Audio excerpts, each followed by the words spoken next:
Osnovni sud u Kragujevcu naložio je 5 članova štrajkačkog odbora preduzeća Metal Sistemi Tehnika da plate 118.000 dinara zbog učešća u blokadi kapije i ometanja poseda i rada preduzeća Wacker Neuson.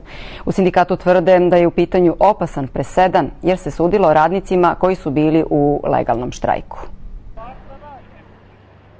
U martu prošle godine, boreći se za radnička prava, nedelju dana su blokirali fabričku kapiju svog preduzeća Metal Sistemi Tehnika, ali i zakupca, austrijsku kompaniju Wacker Neuson. Od 150 njih, koliko je protestovalo, kažnjeno je 5.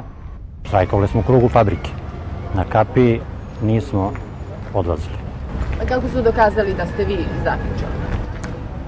Oni su nekog svog radnika naložili mu da donese kamere, on je to snimao, međutim on je snimao tek posle 3-4 sata, posle zaključavanja kapije. Davali su oni nama čak i drva kad smo ložili te vatre.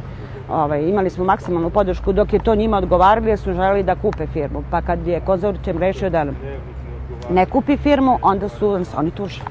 U sindikatu tvrde da je u pitanju opasan presedan jer su osuđeni članovi štrajkačkog odbora koji su legalno protestovali. Sud suspenduje prava radnika da štrajkuju čak i u fabrici i stvara osnov da poslodavci tuže radnike nakon okončanog štrajka, što predstavlja jedan skandal. U Osnovnom sudu u Kragujevcu tvrde da je sve po zakonu. Radnicima je suđeno kao fizičkim licima. Suština je da su oni, boreći se za svoja prava, onemogućili druge da rade i raspolažu imovinom.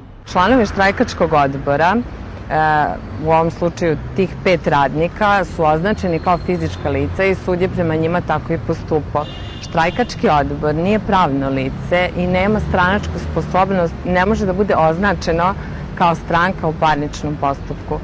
Iz kompanije Wacker Neuson nisu želeli pred kamere. PR je u Minhenu, a dok je trajala blokada, kažu, svakodnevno su se obraćali i javnosti i radnicima. Kompanija je pretrpela ogromne štete, a razmišljali su i o odlasku iz Kragujevca. Okrivljeni radnici, međutim, tvrde da su njihova prava na sindikalno organizovanje ugrožena i žalit će se na presudu. Za RTS iz Kragujevca, Zorica Kovačević.